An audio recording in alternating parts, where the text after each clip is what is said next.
تکبیرات تشریق یہ کب ادا کریں گے اور تکبیرات تشریق کب پڑھی جاتی ہیں اور تکبیرات تشریق کیا ہے، اس کو سمجھنا اور اس کو ادا کرنا بہت ضروری ہے، ضروری نہیں بلکہ واجب ہے۔ دیکھیے، ذوالحجہ کی مہینہ یہ جو چل رہا ہے، اس مہینے کی چاند کی 9 تاریخ کی فجر سے لے کر کے 13 تاریخ کی عصر تک ہر فرض نماز کے بعد تکبیرات تشریق کہنا واجب ہے۔ 1 مرتبہ بلند آواز سے ادا کرنا واجب ہے اور 3 مرتبہ ادا کرنا افضل ہے۔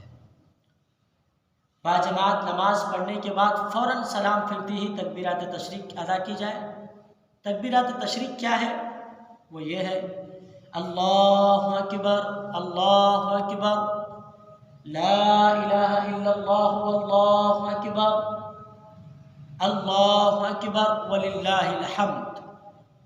1 مرتبہ بلند آواز سے کہنا واجب ہے اور 3 مرتبہ کہہ لینا افضل ہے۔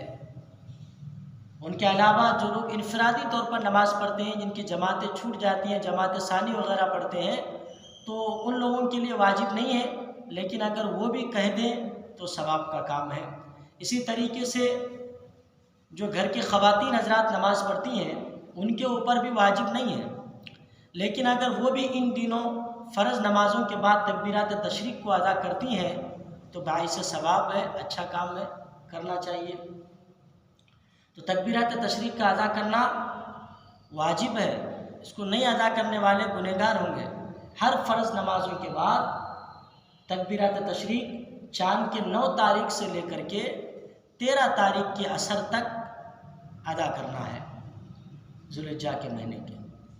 یہ بڑی اہم مسائل ہیں، اس کے اوپر عمل کرنا ہم سب کی ذمہ داری ہے۔ ان کے علاوہ بہت سارے لوگ سوال کرتے ہیں کہ اپنے مرحومین کے نام پہ قربانی دینا کیسا ہے، یا پیغمبر اعظم صلی اللہ تعالیٰ علیہ وسلم کے نام پہ قربانی دینا کیا ہے۔ تو دیکھیے، سب سے پہلے تو آپ یہ معلوم کریں کہ قربانی آپ کے اوپر واجب ہے یا نہیں۔ جن کے اوپر قربانی واجب ہے، جو صاحب استطاعت ہیں، تو پہلے ان کو چاہیے کہ اپنی قربانی کو ادا کریں۔ اپنی قربانی ادا کرنے کے بعد اپنے مرحومین کے نام پہ یا اپنے مرحوم والد یا اپنے مرحومہ والدہ کے نام پہ اگر وہ قربانی ادا کرنا چاہے تو وہ مستحب ہے، ادا کر سکتے ہیں۔ لیکن اپنی قربانی کو ادا نہ کر کے اپنے مرحومین کے نام پہ جو قربانی دیتے ہیں، تو ان کے اوپر جو قربانی واجب تھی یہ ایسی ہی پینڈنگ رہ جائے گی، یہ ادا نہیں ہوگا، اور آپ کے جن کے نام پہ آپ قربانی دیتے ہیں ان کو اجر و ثواب ملے گا۔ تو پہلے آپ اپنے نام پہ قربانی دیں، ان کے بعد اگر اللہ تبارک و تعالیٰ نے آپ کو نوازا ہے تو آپ اپنے والدہ کے نام پہ بھی دیں، والد صاحب کے نام پہ بھی دیں، آپ جس مرحوم کے نام پہ بھی دینا چاہتے ہیں دے سکتے ہیں۔ پیغمبر اعظم صلی اللہ تعالیٰ علیہ وسلم کے حوالے سے کی جاتی ہے کہ اگر کوئی پہلی قربانی دے تو کیا آقا علیہ السلام کے نام پہ دے؟ ایسے سوالات بھی بہت سارے لوگ ہمارے مصلیان کرام بالخصوص ہم کو پوچھتے ہیں، تو ان کے لیے بھی یہ اہم مسئلہ ہے کہ دیکھیے، حدیث مبارکہ میں کہ اللہ کے نبی صلی اللہ تعالیٰ علیہ وآلہ وسلم حضرت مولا علی کرم اللہ وجہ الکریم رضی اللہ تعالیٰ عنہ سے ارشاد فرمائے کہ علی 2 بکرے لے کر کے آؤ۔ مولا علی رضی اللہ تعالیٰ عنہ 2 بکرے لے کر کے آئے۔ اللہ کے نبی صلی اللہ تعالیٰ علیہ وسلم نے 2 بکروں کی قربانی دی، ان میں سے 1 بکری کی قربانی میرے آقا نے اپنے نام پہ دی اور دوسرے بکرے کی قربانی آقا علیہ السلام نے پورے امت محمدیہ کے نام پہ دی۔ 1 قربانی آقا علیہ السلام اپنے نام پہ اور 1 بکرے کی قربانی میرے آقا نے پورے امت کے نام پہ دی۔ تو اب اگر امت کے کوئی مال استطاعت رکھنے والے صاحب نصاب شخص اپنے واجب ادا کرنے کے بعد، اپنے اہل و عیال کے واجبات کو ادا کرنے کے بعد، اپنی قربانی کو ادا کرنے کے بعد اگر ایک حصہ پیغمبر اعظم صلی اللہ علیہ وسلم کے نام پہ قربانی دیتے ہیں تو بڑا اچھا کام ہے، ثواب کا کام ہے، اور مرنے کے بعد آقا علیہ السلام کی شفاعت ان کو نصیب ہوگی۔ ہم ان چیزوں پر دینا چاہیے، لیکن پہلے اپنے اوپر جو ذمہ ہے، آپ کے اوپر جو قربانی ہے، پہلے آپ ان کو ادا کریں گے۔ آپ اپنے ذمہ کو چھوڑ کر کے اگر پیغمبر علیہ السلام کے نام پہ قربانی دیتے ہیں تو یہ تو ثواب ہے، لیکن آپ کی جو ذمہ ہے، آپ کے اوپر جو قربانی واجب تھی، یہ ادا نہیں ہوگا۔ اور سنیں، جو صاحب استطاعت رہنے کے باوجود بھی قربانی ادا نہیں کرتے ہیں، قربانی نہیں دیتے ہیں، تو پیارے پیغمبر اعظم صلی اللہ تعالی وسلم فرماتے ہیں کہ جو مال استطاعت رکھنے کے باوجود یعنی قربانی دے سکتا ہے پھر بھی قربانی نہیں دیتے ہیں، تو ایسے لوگوں کے لیے میرے آقا فرماتے ہیں کہ وہ ہماری عیدگاہوں تک نہ آئے، وہ ہماری عیدگاہوں کے قریب بھی نہ آئے۔ آقا علیہ السلام نے ناراضگی فرمائی ہے۔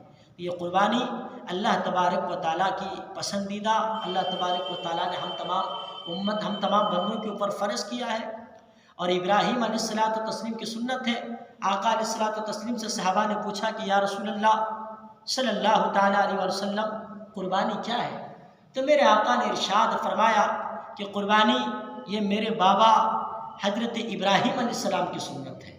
میرے عزیزو، تو قربانی ایک ایسی اہم ہے کہ ان کو دینا ہر صاحب نصاب پر واجب ہے، اور اس کے ثواب یعنی کل قیامت کے دن اعمال میزان میں قربانی کی گوشت اور پوشت کے ساتھ، یہاں تک کہ ان کے بالوں کے ساتھ بھی تمہارے اعمال میزان میں رکھا جائے گا، نیکیاں ملے گی قربانی کے جانور کی مقدار۔ اور حدیث مبارکہ ہے کہ قربانی کے جانور کا خون بعد میں گرتا ہے اور پہلے وہ قبول کر لی جاتی ہے، اور فرماتے ہیں کہ یہ قربانی کے جانور جو ہم ذبح کرتے ہیں کل قیامت کے دن یعنی پل صراط کا یہ ہمارے لیے سواری ہوگا، اس کے اوپر ہم کو سوار کر کے جنت میں جانے کی پرمیشن ملے گی۔ تو لہٰذا کنجوسی اور بخل گیری نہ کریں، ضرور قربانی دیں، اگر ہو سکے تو حصہ لیں یا ایک بکرا لا کر کے اپنے نام پہ قربانی دیں۔ اسی طریقے سے بعض حضرات ایسے کہتے ہیں کہ گھر میں 4-5 بھائی ہیں، سب نے مل کر کے ایک بکرا لا لیے اور سب کے نام سے قربانی کر دی، تو یہ صحیح نہیں ہے، کسی کے نام سے بھی قربانی نہیں ہوگی۔ ایک بکرا ایک حصہ ہے، اور ایک بکری کی قربانی ایک ہی کے نام پہ ہوتی ہے۔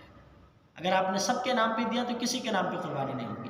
تو ایک بکرا جو ہے ایک آدمی کے نام پہ ہے، اور ایک جانور جیسا کہ پاڑا وغیرہ، اونٹ وغیرہ، اس میں 7 حصے ہوتے ہیں، اس میں 7 لوگ قربانی دے سکتے ہیں۔